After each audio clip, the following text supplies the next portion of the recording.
जय श्री गणेश। तुलसी दिवस पर आप सभी को बहुत बहुत शुभकामनाएं। आज सुनिए तुलसी माता की पौराणिक कथा। तुलसी से जुड़ी एक कथा बहुत प्रचलित है।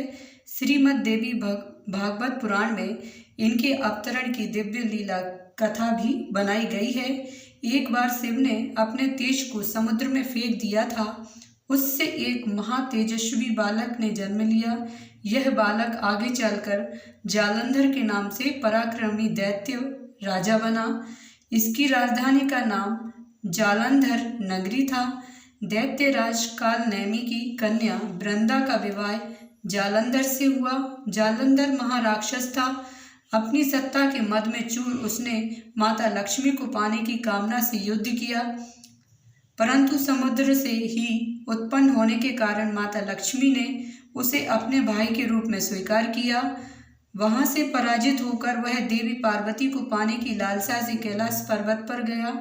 भगवान देवाधिदेव शिव का ही रूप धर कर माता पार्वती के समीप गया, परंतु माँ ने अपने योग बल से उसे तुरंत पहचान लिया तथा वहां से अंतर्ध्यान हो गई।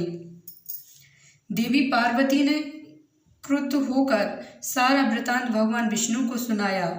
जालंधर की पत्नी वृंदा अत्यंत पतिव्रता स्त्री थी। उसी के पतिव्रत धर्म की शक्ति से जालंधर न तो मारा जाता था और न ही पराजित होता था।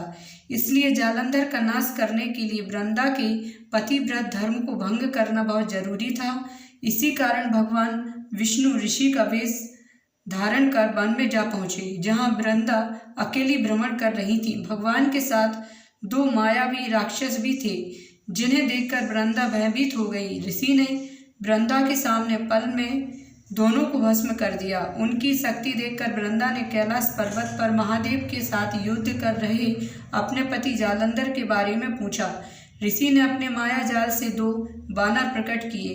एक बानर के हाथ में जालंधर का सिर था तथा दूसरे हाथ में धड़। अपने पति की यह दशा देख वृंदा मूर्छित होकर गिर पड़ी। होश में आने पर उन्होंने ऋषि रूपी भगवान से विनती की कि वह उनके पति को जीवित करे। भगवान ने अपनी माया से पुनः जालंधर का सिर धड़ से जोड़ दिया, परंतु स्वयं ही वह उसी शरीर में प्रवेश कर गए।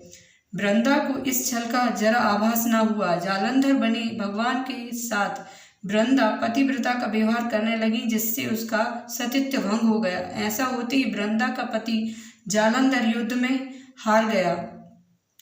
इस सारी लीला का जब वृंदा को पता चला तो उसने क्रुद्ध होकर भगवान विष्णु को शिला होने का श्राप दे दिया तथा स्वयं सती हो गई।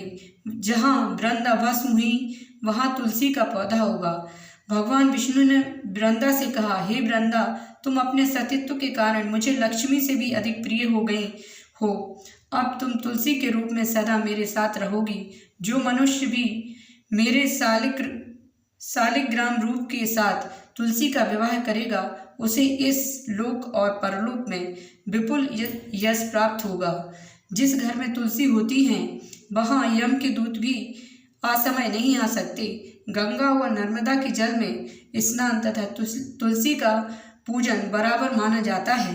चाहे मनुष्य कितना भी पापी क्यों न हो, मृत्यु के समय जिसके प्राण मंजरी रहे तुलसी और गंगा जल मुख में रखकर निकल जाते हैं, वह पापों से मुक्त होकर वैकुंठ धाम को प्राप्त होता है। जो मनुष्य तुलसी व आंवलों की छाया में अपने पितरों का श्राद्ध करता है, उसके पितर मोक्ष को प्राप्त हो जाते हैं। उसी दैत्य जालंधर की यह भूमि जालंधर नाम से विख्यात है। सती वृंदा का मंदिर मोहल्ला कोट किशनचंद में स्थित है। कहते हैं इस स्थान पर एक प्राचीन गुफा थी जो सीधी हरिद्वार तक जाती थी। सच्चे मन से 40 दिन तक सती वृंदा देवी के मंदिर में पूजा करने से सभी मनोरथ पूर्ण होते हैं। जय तुलसी माता की। वीडियो अच्छा लगे तो चैनल को सब्सक्राइब करिए और बेल आइकन प्रेस करिए। कमेंट में जय तुलसी माता लिखिए। मिलती हूँ अगली वीडियो में।